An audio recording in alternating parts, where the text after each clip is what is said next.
రాజశేఖర్ విజయానందుల మాటల ద్వారా గుండె పగిలే నిజాలను తెలుసుకొని కుమిలిపోతున్న మంజు అసలు ఇదంతా ఎలా జరగబోతుంది? మంజు రాజశేఖర్ విజయానంద్ మాటల ద్వారా ఏ నిజాలను తెలుసుకుంది అనేది ఈ వీడియోలో తెలుసుకుందాం. వీడియో నచ్చితే తప్పకుండా లైక్ చేయండి.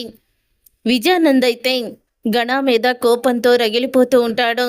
నా కూతురికి మాయ మాటలు చెప్పి వీడు తన మెడలో తాళి కట్టి నా కూతురి జీవితాన్ని నాశనం చేశాడు. వీడిని నేను అస్సలు కూడా వదిలిపెట్టను. విజయానంద్ ఇప్పటి వరకు కమీడియన్ లాగే వాడికి కనిపించాడు. నేను అసలు విజయానంద్ని బయటికి తీస్తే వాడు విలవిలలాడిపోతాడు అని విజయానంద్ కోపంతో రగిలిపోతూ ఉంటాడు. ఇంతలో రాజశేఖర్ అయితే విజయానంద్కి ఫోన్ చేస్తాడు. ఇక విజయానంద్కి రాజశేఖర్ ఫోన్ చేయడంతో అప్పుడు ఇక విజయానంద్ అయితే ఇలా అంటూ ఉంటాడు. ఏంటి, ఎందుకు ఫోన్ చేసావని ఫోన్ లిఫ్ట్ చేసి నీతో నేను మాట్లాడాలి, నువ్వు బయటికి రా అని అనగానే నాతో ఏం మాట్లాడతావు నువ్వు అని విజయానంద్ కోపంగా అంటాడు. నీ కొడుకు చేసిన పనికి అని కోపంగా మాట్లాడుతూ ఉంటాడు. అప్పుడే కాఫీ తీసుకొని విజయానంద్కి మంజుల అయితే అక్కడికి వస్తుంది. రాజశేఖర్, నీ కొడుకు చేసిన పనికి నీ కొడుకుకి సరైన గుణపాఠం చెప్పి తీరుతాను. దీని గురించి అయితే నువ్వు నాతో మాట్లాడాల్సిన అవసరం లేదు అని అంటూ ఉంటే నీతో ఇంకొక విషయం మాట్లాడాలి, నువ్వు తొందరగా రా నేను చెప్పిన ప్లేస్కి అని రాజశేఖర్ అయితే చెప్తాడు. అప్పుడు ఇక విజయానంద్ ఫోన్ పెట్టేసి ఈ రాజశేఖర్ నాతో ఏం మాట్లాడాలనుకుంటున్నాడు, బహుశా పాత విషయాలు ఏమన్నా మళ్ళీ కదిలిచ్చి నన్ను బెదిరిస్తాడా అని పైకైతే మాట్లాడేస్తాడు. అప్పుడే మంజుల ఆ మాటలన్నీ విని ఇంకా షాక్ అయిపోతూ ఉంటుంది. పాతవన్నీ కూడా తోడి నన్ను బెదిరిస్తాడా అని ఎందుకు రాజశేఖర్ గురించి ఈయన భయపడుతున్నారు, అసలు రాజశేఖర్ ఈయనతో మాట్లాడాలని బయటికెందుకు రమ్మన్నాడని మంజుకైతే అనుమానం వస్తుంది.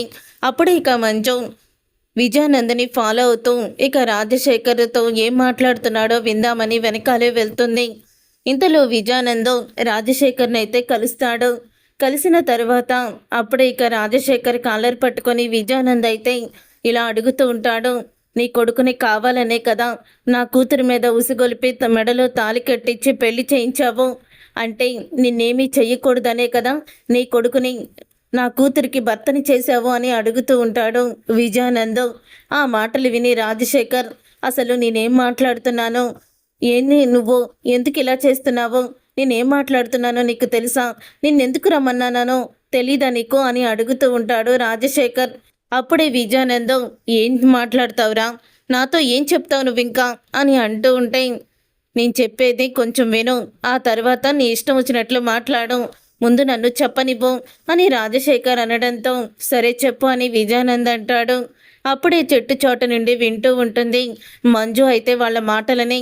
అప్పుడే ఇక రాజశేఖర్, ఘన ఇలా చేస్తాడని నేను అస్సలు కూడా అనుకోలేదు అని చెప్తూ ఉంటాడు. రాజశేఖర్ అయితే అప్పటికి ఘనాని నేను చెయ్యి చేసుకోలేదు, ఇప్పటి వరకు తనని చిన్నప్పటి నుంచి ఎప్పుడూ కొట్టలేదు, కానీ ఇప్పుడు వాడు చేసిన పనికి నేను కొట్టాను, కానీ ఎందుకు చేసావు ఇదంతా అంటే మా ఇద్దరు ఇష్టపడి ఇదంతా పెళ్లి చేసుకున్నామని ఘన చెప్తున్నాడు అని రాజశేఖర్ అయితే అంటాడు. అప్పుడే ఏంట్రా, తండ్రి కొడుకులు ఇద్దరు కలిసి డ్రామాలు ఆడుతున్నారా, నాటకాలు ఆడుతున్నారా అని అంటూ ఉంటాడు విజయానంద్ అయితే.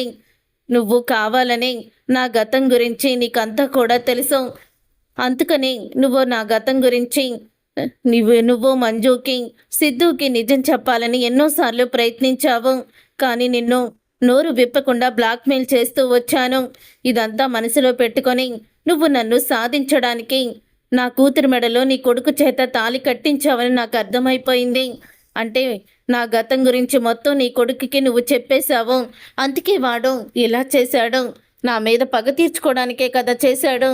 నా కూతురు అమాయకురాలరా, అదేం తప్పు చేసిందని దాని జీవితాన్ని నాశనం చేయాలనుకుంటున్నారు అని అడుగుతూ ఉంటాడు విజయానంద్.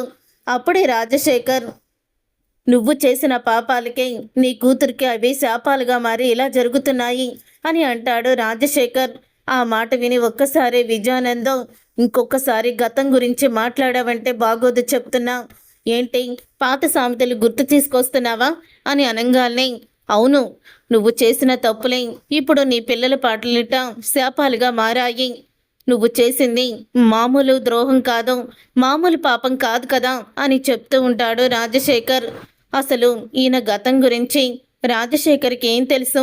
ఎందుకు ఇలా మాట్లాడుతున్నాడు? ఈయన చేసిన అతి పెద్ద తప్పేంటి? పెద్దలు చేసిన పాపాలు పిల్లలకి తగులుతాయి అని అంటున్నాడేంటి? ఆయన అంత పాపం ఏం చేశాడు అని మంజు అయితే వింటూ ఉంటుంది. అప్పుడు ఇక మంజు అలా విన్న తర్వాత ఇక రాజశేఖర్ అయితే, నువ్వు చేసిన ద్రోహం, నువ్వు చేసిన మోసమే తిరిగి నీ కూతురికి తగిలింది అని చెప్పంగానే, రే ఏంట్రా తెగరెచ్చిపోతున్నావు? ఇప్పుడు అవకాశం నీదొచ్చిందని ఇలా మాట్లాడుతున్నావు కదా? నేనేం చేశాను ద్రోహం? నేనేమి చెయ్యలేదు. అది నా తలరాత, అలా జరగాలనుంది, జరిగింది అని విజయానంద్ అనడంతో, మరి ఇది తలరాత అని సరిపెట్టుకోవచ్చు కదా, నీ కూతురు తలరాత ఇలా ఉందని చెప్పుకోవచ్చు కదా అని అంటూ ఉంటాడు రాజశేఖర్. నువ్వు చేసినది ఇప్పటికీ కూడా నీకు తప్పుగా కనిపించకపోవడమే నువ్వు నీ అదృష్టం. అది నువ్వు చేసింది తప్పు అని నీకు తెలిసినాడు. నువ్వు పశ్చాత్తాపంతో కుమిలిపోతావు అని చెప్తూ ఉంటాడు. ఆ రోజు ప్రాణ స్నేహితుడని కూడా చూడకుండా శరత్ని పొట్టను పెట్టుకున్నావు కదరా అని అంటూ నిజాన్ని బయట పెడతాడు రాజశేఖర్. ఆ మాట విని ఒక్కసారి షాక్ అయిపోతూ ఉంటుంది మంజు.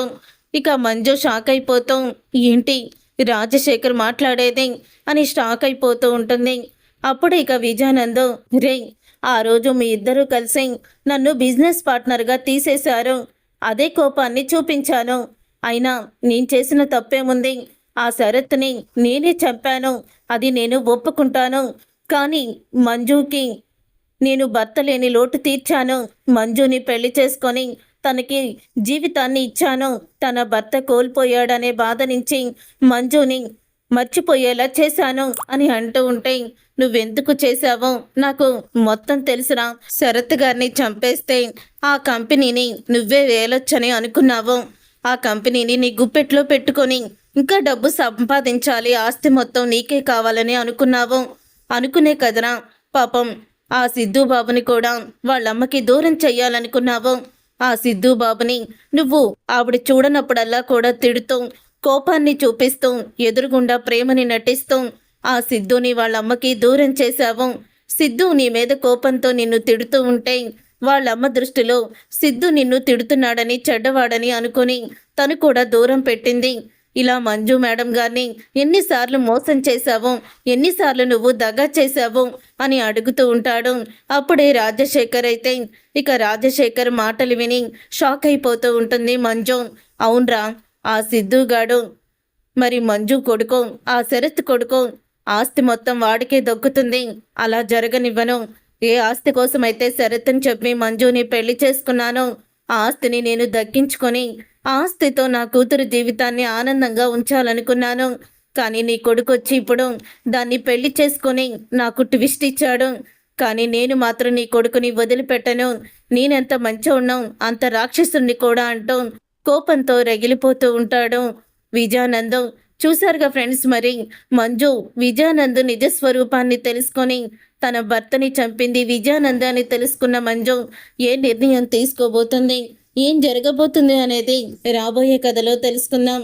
ఈ వీడియో కనుక మీకు నచ్చితే తప్పకుండా లైక్ చేసి ఛానల్ని సబ్స్క్రైబ్ చేసుకొని పక్కనే ఉన్న గంట సింబల్పై ఆల్ అని క్లిక్ చేయండి.